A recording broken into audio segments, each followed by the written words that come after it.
Retornamos com o programa Direito e Deveres, Cidadania e Ação, hoje entrevistando o jornalista Leandro Martins, que é jornalista aqui da TV Câmara em Guarulhos e que está tecendo considerações importantes a respeito da liberdade de imprensa, da liberdade de expressão, dois institutos tão importantes para a formação da cidadania. Doutora Rosana. Bom, Leandro, vamos, dentro do mesmo contexto, mudar um pouquinho a ótica, né? Nós, como estamos aqui numa conversa entre o jornalista e as pessoas da carreira jurídica, vou contextualizar o seguinte, você acabou de colocar para a gente liberdade de imprensa, liberdade de expressão, diferenças e importância. O que norteia tudo isso é a Constituição.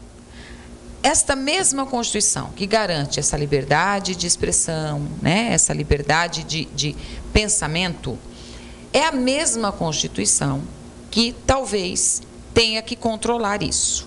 Porque, veja, o nosso telespectador ele tem que entender que nós temos, você mencionou mídia social, Facebook e outras mídias, isso acaba virando meio que terra de ninguém. E as pessoas acreditam erroneamente de que como ela tem uma liberdade, essa liberdade é absoluta. Ela pode falar o que ela quer, ela pode fazer o que ela quer. E, na verdade, não é isso, né? Então, a mesma Constituição que garante a liberdade é a mesma Constituição que diz, olha, não pode haver excesso, você não pode utilizar a imagem de pessoas, você não pode, né, como você mencionou no primeiro bloco, a questão de calúnia, enfim. É a questão da responsabilidade. Ofender a intimidade, a vida privada das pessoas. Exatamente. Então, eu queria que você colocasse para a gente um pouquinho, aí, da sua ótica jornalística, essa questão da responsabilidade. Então, com essa contextualização jurídica, como é que funciona, na ótica do jornalismo, essa questão da responsabilidade pela veiculação de informação, pela invasão, pela captação de imagem? Como é que funciona isso? Bom, primeiro que, ficando um pouco no ambiente das redes sociais, só para esclarecer, dependendo do que você faça na sua rede social, se você ofender uma pessoa, se você curtir até um comentário indevido ou compartilhar um comentário indevido ou compartilhar alguma coisa falsa, uma informação falsa, uma notícia falsa, você pode ser responsabilizado por crime eletrônico. Nós entrevistamos também lá na TV Câmara o responsável pela divisão técnica de direito eletrônico da OAB São Paulo, se não me engano, o senhor Coriolano, e ele falou sobre isso pra gente, então é bom deixar bem esclarecido, né? Você tome cuidado com a sua rede social, porque essa rede social, ela é pública, né? Quando você clica lá em publicar, você está tornando o seu comentário público e aquilo vira um documento. Aquilo vira um documento para quem quiser ler e quem quiser documentar e guardar. Então, aquilo pode ser considerado crime eletrônico. Então, você tome muito cuidado com o que você escreve na sua rede social. Agora, do ponto de vista da responsabilidade, eu acho que o jornalista, principalmente porque é quem tem hoje técnico, né? a ferramenta na mão para divulgar as informações, né, em primeira mão, e depois as pessoas podem compartilhar, comentar, evidentemente, não só na rede social, mas nas mídias tradicionais, você precisa ter a responsabilidade de saber que você não pode estar ferindo direitos, né? Então, por exemplo, eu citei casos com você até para a gente ter pautado para o programa. Quando foi o caso da liberdade de imprensa ou de expressão da revista Charlie Hebdo, né? Que direito será que tem uma revista de se expressar, mas ofendendo a religião de uma outra pessoa? Foi uma grande polêmica isso na época. Muito polêmico, porque você tem a liberdade de se expressar. Que não foi uma pessoa só, são milhares e milhares. Você tem a liberdade de fazer uma crítica, evidentemente que você tem. Mas eu sempre digo que as pessoas devem se pautar pelo bom senso, o jornalista principalmente. No momento que você ofende, a pessoa se sente ofendida, você dá o direito dela contra-atacar. Né? Ela não vai ficar ouvindo quieta aquilo. E aí os terroristas invadiram a redação e mataram lá o chargista. E se a revista continuar fazendo, isso pode continuar acontecendo. Né? É óbvio que essa conduta, né, dessas pessoas que se sentiram ofendidas não é correta, porque na verdade não é porque eu veiculo uma informação que a pessoa não concorda, que a pessoa, né, mata e destrói, não é isso que a gente quer colocar. Não.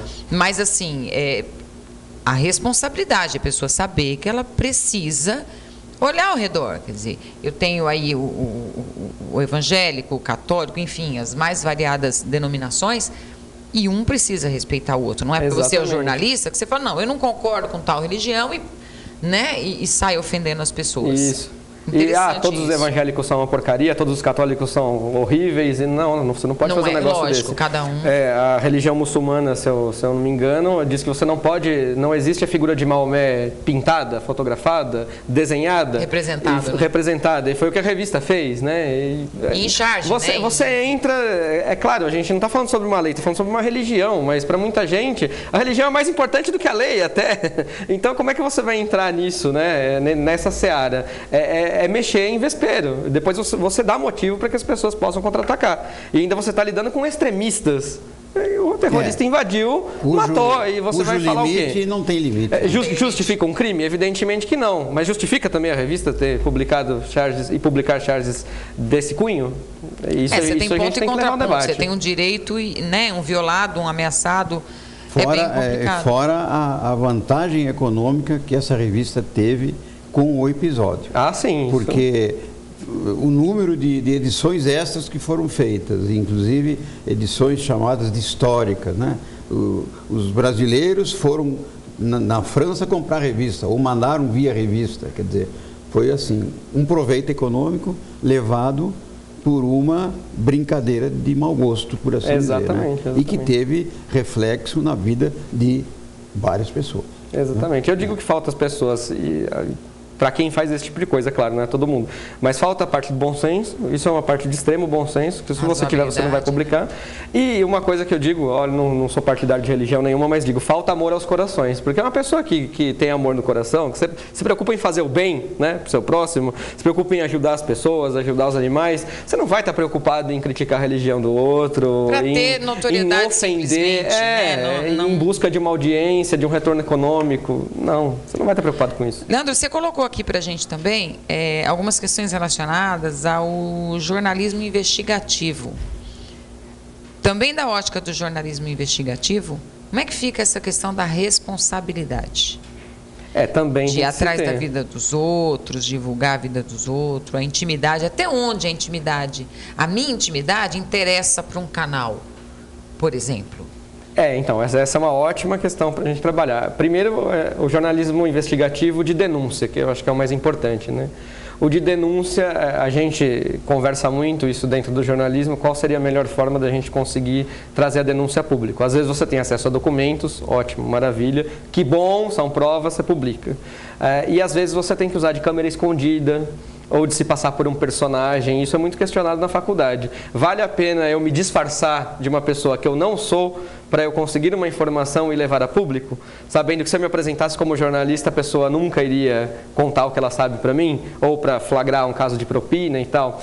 Hoje em dia, já há esse viés com o apoio do Ministério Público e da Polícia Federal. Quando há esse apoio, eu acho até lícito e louvável você conseguir levar a público esse tipo de denúncia. Tem coisas que se não for assim, você não vai ter acesso mesmo, nunca, né? Nunca. Então, assim, antes não havia esse apoio público da Polícia Federal, Ministério Público, e aí você tinha aquela questão, aquela dúvida. E aí, vale a pena fazer? Não vale a pena fazer? Se eu me passar por uma outra pessoa, eu estou cometendo crime de falsidade ideológica ou não? Porque eu não me apresentei para aquela pessoa como o Leandro Martins, jornalista. Eu me apresentei como um personagem que ele não conhece, por isso ele me contou, e eu denunciei, né? E o cara foi preso. E aí?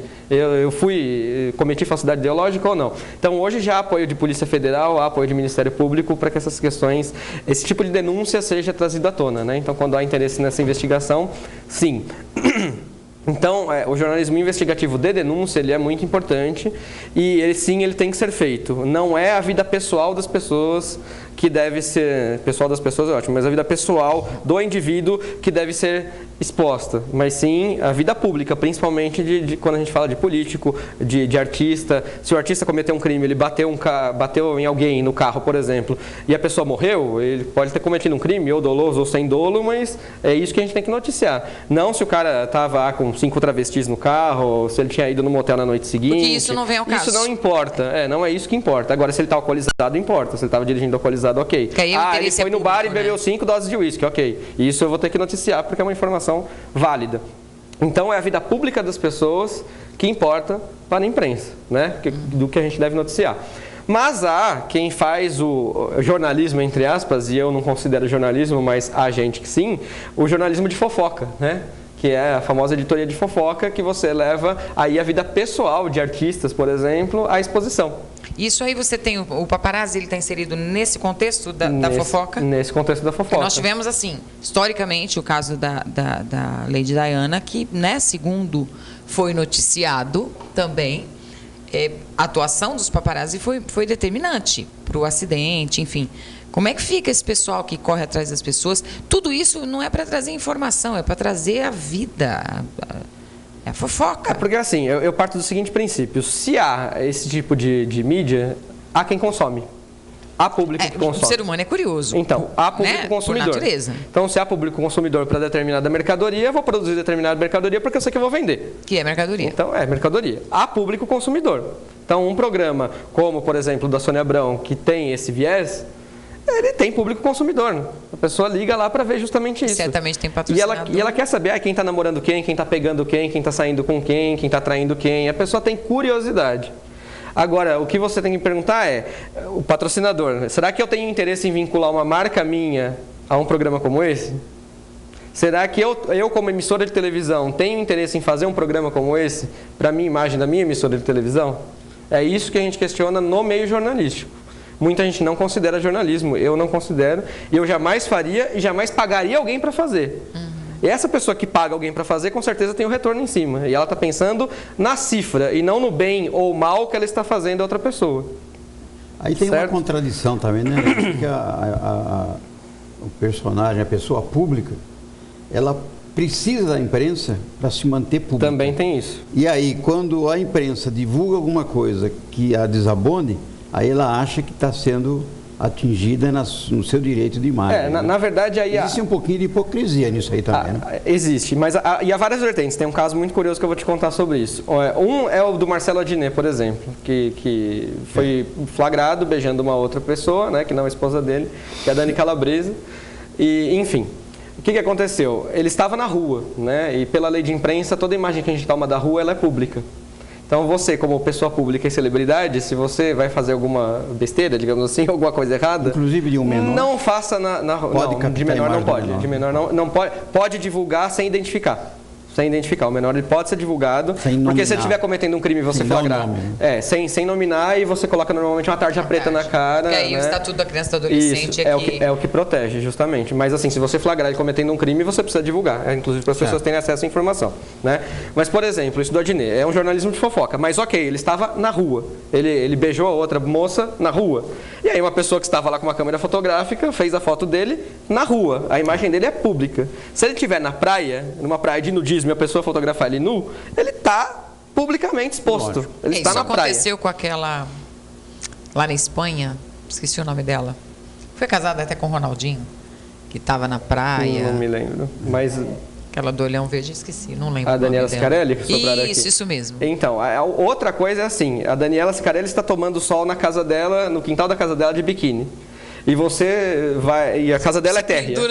Você sobe no prédio e fala, da janela do fulano tem uma visão boa. A senhora me deixa entrar aí para fotografar? E aí você vai lá e fotografa ela dentro da casa dela, de biquíni, para expor a imagem dela. Aí você está invadindo a privacidade dela. Porque ela estava no território dela e não publicamente. Ela não estava na rua, ela não estava na praia, ela não estava no meio do campo. Né?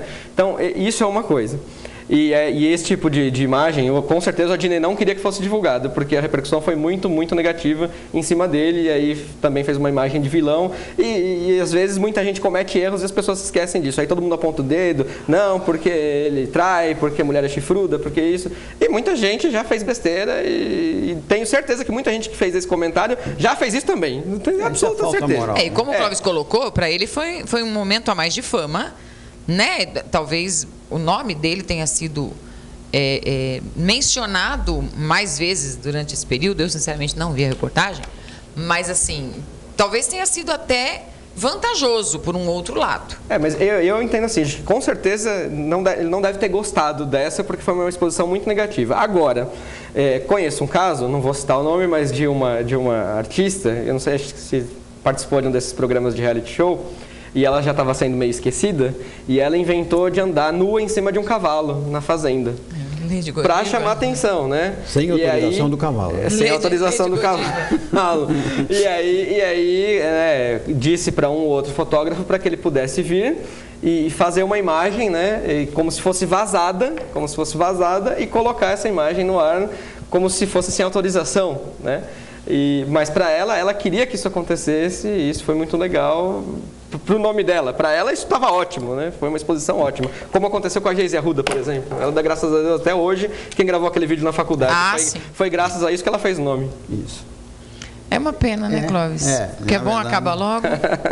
Mas se Deus quiser, a gente pode estar vindo outras oportunidades. Claro, o assunto é quase vai ter que abordar. Né? A gente vai ter que abordar mais uma vez. Deixa eu passar o e-mail do Leandro aqui. É o e-mail, né, Leandro? Na verdade, eu costumo divulgar o site que está aqui. Não, vamos divulgar porque assim, no vídeo. Já deu para o nosso telespectador perceber que o Leandro tem o domínio aí da arte de falar, né, Leandro? Muita groselha hoje. Não, mas isso faz parte. A gente está aqui numa situação bem, né, descontraída. Bom, o site do Leandro, www.comunicaçãolm.com.br. Não é isso? Leandro, super obrigada, né? Foi assim muito proveitoso. Muito importante trazer essa sua ótica e a gente espera poder contar com você em outras, né, oportunidades, né, Clóvis? Isso, eu agradeço e espero que a gente continue junto. Eu que agradeço a vocês, estou aqui pertinho, precisando é só chamar, a gente vem com certeza e espero não ter falado muita besteira não. Não, mas agradeço demais o convite, espero ter contribuído aí com alguma coisa. Obrigado ao Cineda TV Destaque e até uma próxima oportunidade.